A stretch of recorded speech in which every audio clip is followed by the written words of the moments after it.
Up. Hey, this is a good box here, people. So there we go. Look at that. I think I chose this box because it fit the Zords perfectly, and the tub just didn't work out. But, yep, I wish I got better conditioned boxes. As I said before, I wasn't really focused on, like, dead mint for all this. You were just happy to get something, right? So I was buying up quite a ton of the candy toys in Japan. Look at that nice clean box. This is, like, I forgot the name of this one series. Go Sager. It's been a while. This is like the finale where I just saw the Zords and I just did not give a rat's ass anymore, to be honest with you. It just started getting really loopy. And sure, there's a couple things here and there, Zords and costumes that were pretty cool, but I started losing interest right around this point. That's fine. When the train came out, I forgot the name of that one right off the bat, but yeah, the train came out in like 2014, 15. That Zord just looked like garbage. And I like the trains, you know, but it just, I get you can't combine that thing correctly, you know, something unique. It just looked weird. So SPD is one of my favorite series of all time. This is the Delta Megazord. This is the SPD command base. So that was roughly at Mandarake for $6. I think the market's jumped on this stuff for sure. There might be some duplicates of these in there. So I was just like, I don't remember I bought one last year. Buy it again at $6, you know? Loved this series more than I should have in 2004. Absolutely gorgeous. A couple key props from it still. I'm happy about that. But yeah, this might actually have value because all these are candy toy kits that were sold only in the candy stores, as I've mentioned earlier. What they do is there's a little bit of candy in there, like little pellets, and actually they do taste pretty good. Haven't had one in a long time. And this is the base, and the legs is going to be part 2, as you can see right there, and you can combine the whole base. And they did, of course, the Megazord on its own, SWAT and all that. They're really nice. They're just fun to have.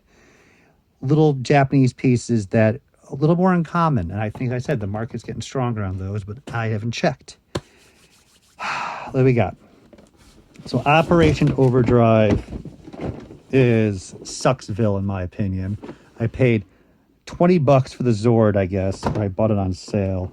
It just, man, this is like, again, like towards the end of like, I'm not super excited on this. But it's nice to have it, though. I mean, it's still part of that line where I'll be collecting them. But I don't think that's big bucks. Maybe 100 and a quarter.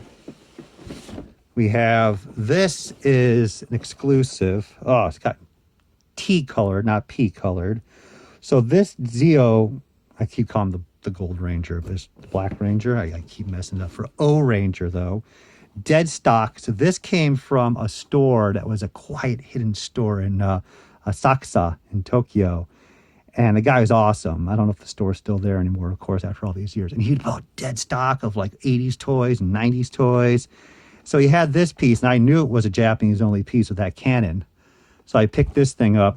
It must have been like $20, dead stock. That thing is clean as a whistle, but the tape is just falling off due to age. So that's why I made sure to pick that piece up, because if it was Japanese exclusive, you got to pick it up. I got my super... sorry for the bad video footage. At least the box isn't trash. This is not a rare one. It is one of the worst Zords ever created by the creation of Bandai. I think the transition to Zeo from Power Rangers failed miserably. I mean, it was waning to a point. You got 3+ seasons of Mighty Morphin already, but you transitioned to just terrible. Then the first Zord set was pretty interesting and cool. I like some of the aspects of it, but you're towing vehicle towers. It looked great on paper. The artwork, my God, it's amazing. But the toy just, it didn't have the pizzazz as Mighty Morphin. And then they transitioned to this piece of raw crap. Geometric designs. I know it's radical. It's different. Doesn't mean it's good. So it's still part of the lore. It's still Zeo. So I have it. And again, you can reflect the value in the price, like 100 and a quarter bucks. This is different. This is different, my children. So this is kind of a funny story on this one. This was at an Ohio toy show I was at, and we're wrapping up for the end of the day, and the show is over. The show is over. Say goodbye. And the seller across from us was flipping his shit because he ended up buying so much stuff at the show, his van plus the trailer couldn't hold anything anymore. And he literally had like 4 plus 6 tubs, whatever, left his stuff at the table, mismatched, empty out of the tubs. And he's like, I can't get it all in. Someone's got to buy stuff from me. So I looked at his booth, and it's like hour and a half after the show closed. And I was like, what do you want for the Delta Megazord? And he's like, I got no choice. And this is still, a number of years ago, probably like 7 years ago. But it was like $75 for this. And in the box is still, well, this giant rash as a rash, and now I'm infected. Ripped through it. It was still nice in the box. Oh yeah, that's nice. That's missing. So we have the head, that piece. Wasn't there? There's boosters. I remember the boosters come out. Okay, it's been a while since I had a loose one for sale, and the boosters are right there. So we're good.